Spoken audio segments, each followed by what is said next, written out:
Je viens de finaliser la création des sections Gridblock de la page d'accueil de la boutique Demo YouWhite. Donc, j'ai ajouté la section donc, du modèle bleu et enfin du modèle noir. Donc, globalement, on se retrouve maintenant avec 5 sections. Donc, la première où il y a le modèle blanc, ensuite la section colonne et contexte, une autre section avec le modèle rose, le bleu et enfin le noir.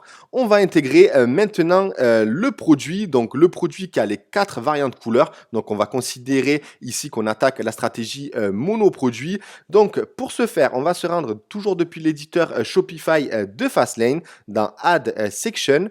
Et ensuite, tu descends un peu plus bas et tu as le choix entre deux sections, le One Product One Page et enfin le Several Products One Page. Alors, quelle est la différence entre ces deux sections? Alors, si tu veux ajouter un seul et unique produit dans ta page de vente, alors tu peux utiliser le One Product One Page et tu vas pouvoir également utiliser la fonctionnalité Stick Add to Cart ou encore le second bouton d'ajout au panier en dessous de la description. Par contre, si tu veux intégrer plusieurs produits dans une seule et même page de vente, dans ce cas-là, il va falloir utiliser pour toutes les sections produits Several Products One Page et par contre, tu ne vas pas pouvoir utiliser ni la fonctionnalité Stick Add to Cart ni le second bouton d'ajout au panier. Pour que ce soit clair, de ton côté, nous, on a un seul et unique produit, donc on va sélectionner le One Product One Page.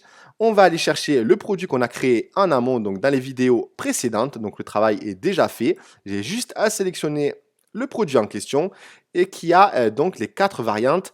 Par contre, aussi, il se peut que dans l'éditeur Shopify, il y ait des affichages de temps en temps un peu bizarres. C'est tout à fait normal. C'est l'éditeur Shopify qui bloque les scripts de Fastlane. Mais ne vous inquiétez pas, du côté de la boutique en ligne, il n'y a aucun problème.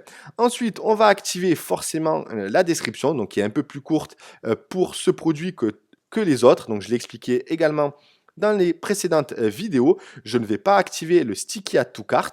Ensuite, la variante, je vais utiliser les boutons, donc H2, et je vais utiliser une lettrine grasse.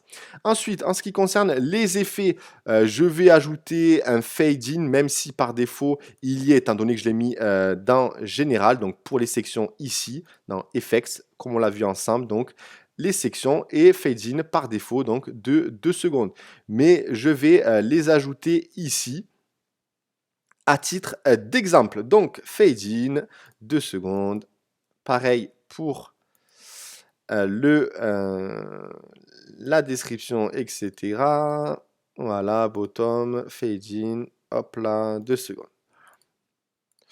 Voilà, et ensuite, on a le choix d'intégrer une couleur d'arrière-plan, ce qu'on ne pouvait pas faire dans les versions précédentes de Fastlane. Donc, on va pouvoir désormais le faire. Donc, on va intégrer le gris clair, le même que celui de la couleur d'arrière-plan de l'image produit. Donc, F7, F7, F7.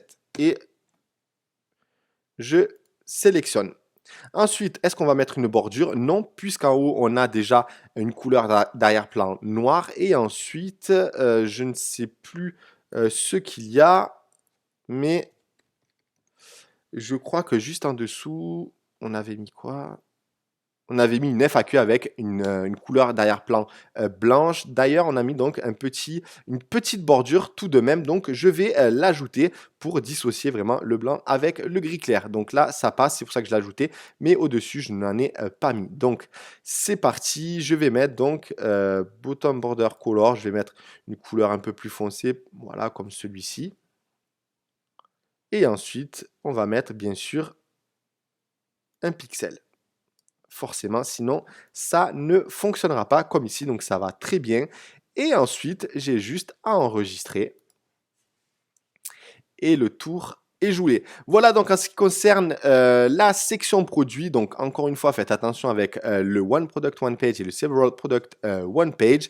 Voilà donc en ce qui concerne la home page et le produit. Je vais vous montrer maintenant un exemple si jamais nous souhaitions ajouter un listing produit ou une collection ou un début de collection même de produits.